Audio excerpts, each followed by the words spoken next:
oui, celui qui savait compter 2 par 2 et lasser ses chaussures. Ouais, c'est ça. Ouais, ça passait à 7h du matin sur TF1. Il fait peur, il a un coup de 10 mm de diamètre, les bords de sa carapace sont hyper tranchants, et il arrive à pas se décapiter lui-même en faisant un faux mouvement. Surtout qu'il l'enlève cette carapace dans ces moments-là, il doit faire gaffe. Comment ça, il l'enlève? Bah ouais, pour mettre son pyjama avant d'aller dormir. D'ailleurs c'est stupide, parce que c'est sa carapace qui lui sert de lit, donc en fait il l'enlève pour se remettre dedans. Et comme les scénaristes de dessins animés pensent que les enfants ont peur qu'il y ait des monstres sous leur lit, Franklin a peur qu'il y ait des monstres dans sa carapace. Il faudrait que ce soit des tout petits monstres. Non, pas ceux-là. Non, les monstres dont Franklin a peur sont plutôt des monstres comme ça. Ok. Avec toutes les merdouilles qu'il y met dans sa carapace, il devrait savoir qu'il n'y a pas de place pour des monstres. D'ailleurs c'est étonnant qu'il y ait encore de la place pour lui. Sérieux, ils mettent des trucs dans sa carapace? Ouais, regarde. Il a pas de pantalon, donc pas de poche. Mais pourtant, d'après les livres, quand il n'est pas occupé à compter 2 par 2 et à lasser ses chaussures, il sait aussi s'habiller tout seul. D'accord, c'est-à-dire mettre sa casquette et son foulard tout seul. Autre curiosité, ça fait bien 3 ans qu'il est à l'école et ses connaissances se limitent encore à compter 2 par 2 et lasser des chaussures, que de toute façon il mettra jamais. Il n'en met pas des chaussures. Franklin savait compter 2 par 2 et lasser ses chaussures. L'ennui, c'est qu'il ne savait pas le faire 5 heures de suite sans s'arrêter. Or, il aurait bien aimé gagner le concours de Top Télé Magazine. Ah stop, dans le bled paumé où habite Franklin, il n'y a pas de télé, seulement des ordinateurs. Mais qui habite dans un bled paumé sans télé et rien que des ordinateurs? Ok. Et puis à quoi bon suivre l'enfance de ce personnage, puisque de toute façon, dégourdi comme il est, il finira en soupe. Les leçons qu'il apprend au cours d'un épisode, il les oublie pour le suivant. Ça arrive assez souvent dans ce genre de série. Oui, mais il y a quand même exagération. On a beau lui dire de ne pas aller en forêt, il ira, et la nuit, manquant de se trancher la tête sur les bords de sa carapace lorsqu'il croise un écureuil qui fait la taille d'un chien par rapport à nous. C'est pas logique. Cette bonne blague, dans un épisode, il veut un animal de compagnie. Un animal? Mais il est déjà un animal. Il mange des mouches. Même qu'il se dispute avec ses copains parce qu'eux préfèrent les fourmis. Je me rappelle pas de cet épisode. Pour cause, c'est un livre. Et il y a eu une série de livres de la Bibliothèque Rose, des coulées de la série, des albums aussi, et d'après ce que j'ai compris, ça marche assez bien. Donc pour une série de remplissage qui passe à 7h du matin, cette série a quand même eu son petit succès. Je sais pas. Normalement, tu regardes Franklin parce que ça passe avant autre chose, et t'as peur de zapper parce que tu veux pas louper le début de l'autre truc. Mais quand on y réfléchit, la série a beau manquer de...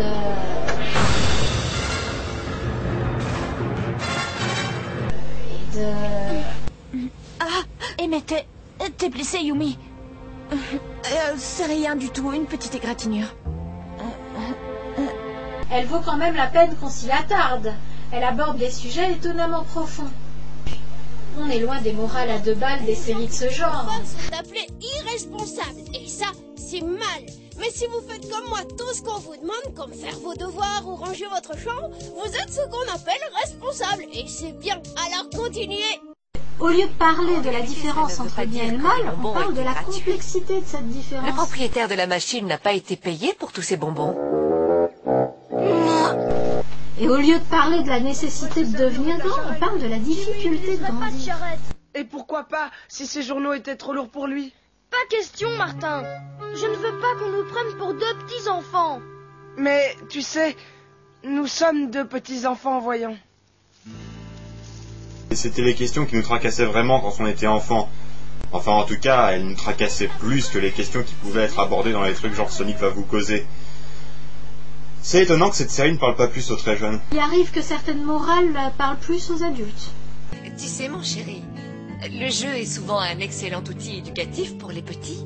Mais sinon, le succès des bouquins prouve bien que la série parle aux très jeunes. C'est juste que passé 8 ans, on a envie d'entendre des histoires de super-héros.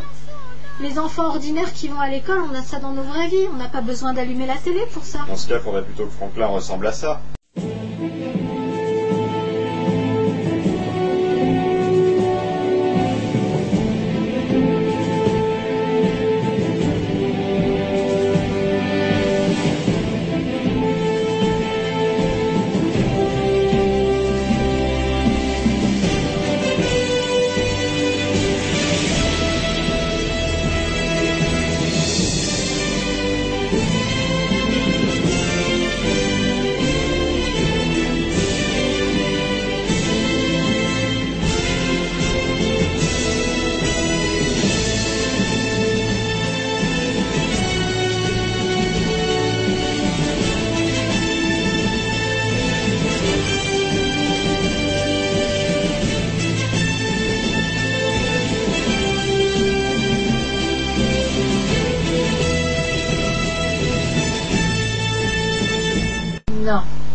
Définitivement non.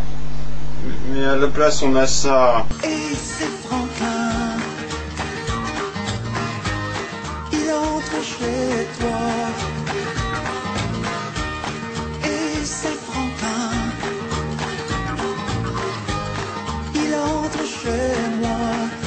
Et c'est Franklin. Pourquoi il entre chez moi, Franklin? Je l'ai pas invité. Pourquoi il entre chez moi? Il vient cambrioler? Côté personnage, on reste dans le classique.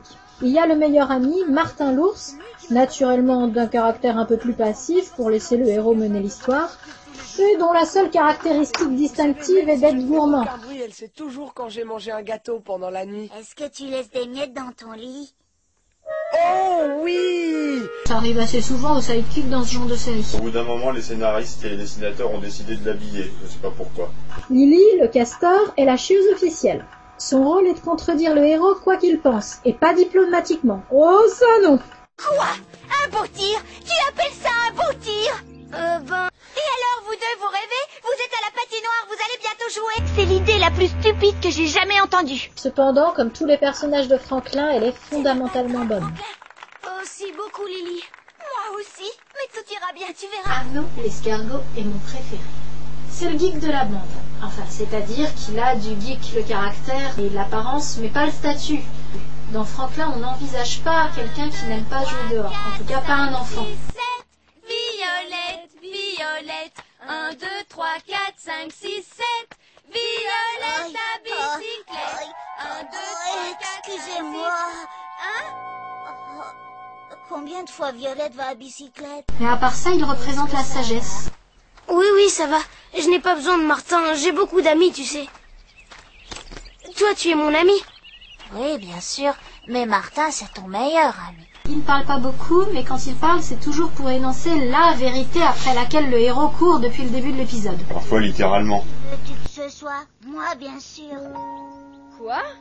J'ai battu mon propre record. Bien sûr que tu l'as fait, et de 2 minutes.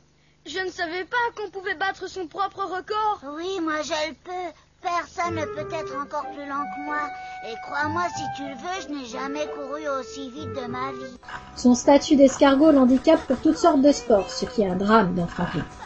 Un drame au point que ses amis préfèrent faire semblant que lorsqu'il est sur l'épaule de Franklin, c'est exactement comme s'il courait lui-même. Accessoirement, il sert aussi à parler de la tolérance. Je rêvais de devenir pilote d'avion quand j'avais ton âge.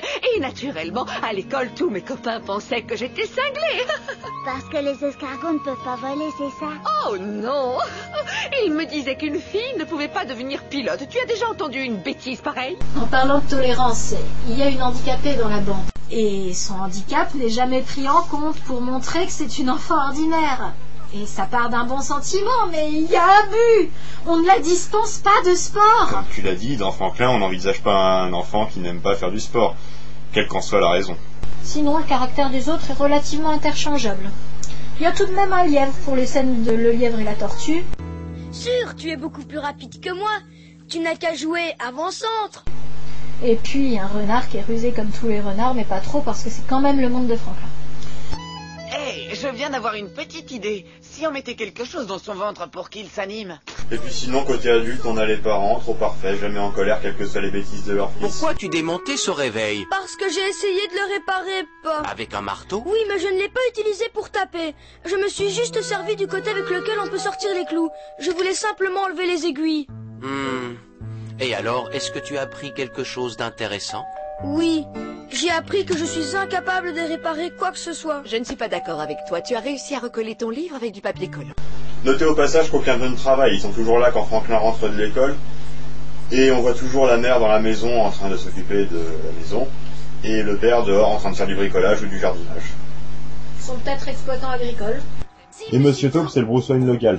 Il possède toutes les boutiques de la ville. Président de la chambre de commerce, historien local, horticulteur, observateur des oiseaux. Je savais qu'il était spécial, mais je ne savais pas qu'il était aussi spécial que ça. Accessoirement, on se rend compte avec lui que les personnages de Franklin vivent dans la matrice et que Monsieur Taupe est un agent. On va partout. Et prenons une scène bien classique de hockey sur glace. Là, Monsieur Taupe. Encore Monsieur Taupe. Soit il bouge vachement, soit on nous ment, et il y en a plusieurs. Sinon, l'espèce des personnages, en général, n'est pas pris en compte. Mais il arrive qu'elle soit le sujet de l'épisode. Oh! Hé! Qu'est-ce que c'est? Oups! Désolée, je ne savais pas que tu chassais aussi. Qui es-tu? On note aussi des cohérences. Les oiseaux, par exemple, font tous les métiers en rapport avec les livres. Cherchez une lanterne dans la réserve. Sinon, je vous attendais. Ça doit être à cause des plumes. Les plumes. Les plumes pour écrire. Les livres. Les plumes, le livre, l'écriture. Mais oui, bien sûr, le tortue-ticaire se soigne très facilement, Madame Tortue. Il suffit d'appliquer cette pommade 2 fois par jour sur les pieds de Franklin jusqu'à ce qu'il cesse de le démanger et de peler. Au fait, est-ce qu'on a mentionné l'entraîneur qui change de sexe d'une saison à l'autre? Parce que le camping n'est pas seulement jeu et amusement. Ce serait avec plaisir, les garçons, mais je n'ai plus une seule place. On dirait que tous les enfants font du basket cette année. Monsieur Marmotte qui change complètement d'aspect. Bonjour, Franklin. C'est aussi mon avis, les enfants. Il n'y a que dans la version française que tous ces gens ont des prénoms. Dans les versions anglophones, ils ont uniquement le nom de leur espèce, à part Franklin qui a un prénom dans toutes les langues parce que c'est le héros. En parlant de version française, où les traducteurs ont-ils passé leur enfance? Tu veux bien m'apporter le papier collant qui se trouve dans le tiroir de l'armoire? Oui, avec plaisir, maman. Mais je te préviens, j'ai déjà fait ce puzzle des centaines de fois. Je le connais par cœur.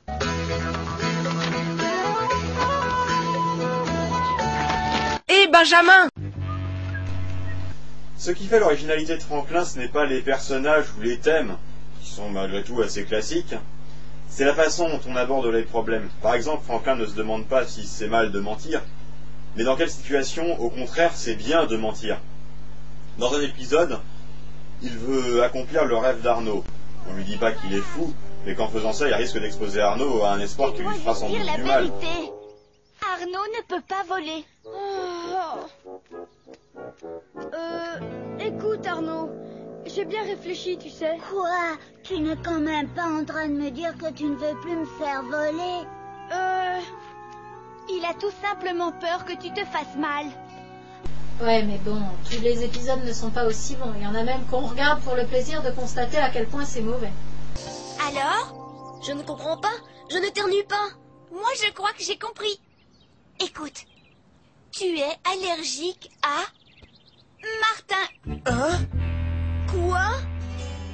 Ah, surtout qu'après Franklin et le Chevalier Vert, il y a ça. Ça s'appelle une petite sœur. C'est quoi ton problème avec le fait qu'il ait une petite sœur? Oh là là! C'est le moment. Le moment? Oh, mes aïeux, c'est le moment. Mais bon, faut dire que dans la saison 5, comme tous les sujets ont déjà été abordés, la plupart des épisodes tournent autour de la chose la plus importante dans la vie. Batman?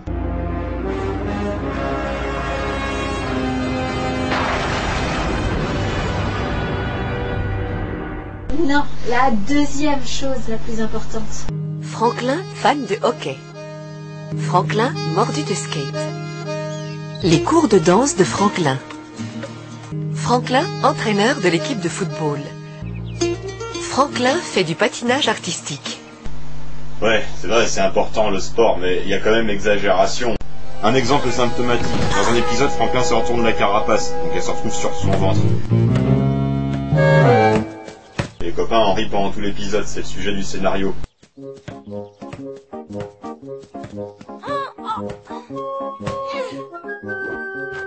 Et parce qu'il a marqué un but contre son camp.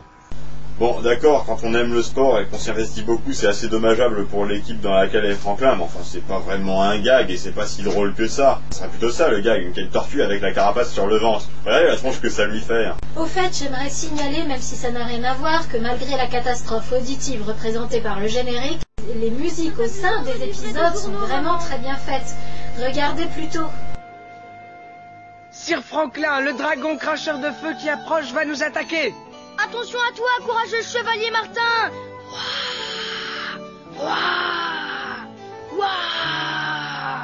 Oh oh. Que se passe-t-il, chevalier Martin? Tu t'es brûlé à la flamme du dragon? Non, non, c'est Jimmy, et il arrive par ici. Ouais, il y a de bons moments dans Franklin.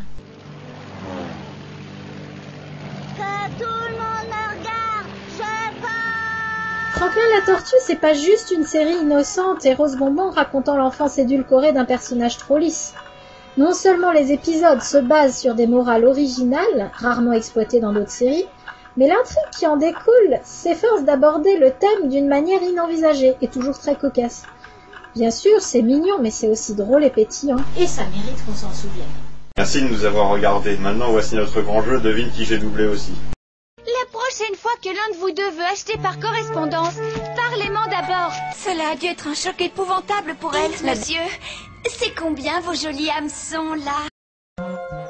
Je ne veux pas que tu fasses quoi que ce soit, je veux trouver quelque chose moi-même. Un instant. On peut savoir ce que tu comptes faire avec ce Pokémon, mon garçon? Je n'ai pas pu en entendre davantage.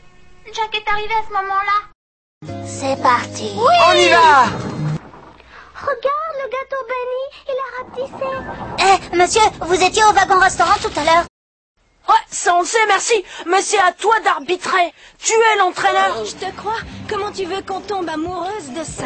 Alors, super tranche, t'as eu du mal à soulever ton gros cerveau avec tes petits bras? Salut Noémie. Dis donc, ça te dirait ce soir de vivre une expérience troublante et merveilleuse au clair de lune? Oui, comme ça on pourrait construire un château de sable aussi grand qu'un vrai château. Ah non, et qu'est-ce que vous pensez de celui-ci? Pokéball en avant! C'est très intéressant. Eh oui, je comprends, professeur. Mais quoi qu'il en soit, vous êtes le plus fort.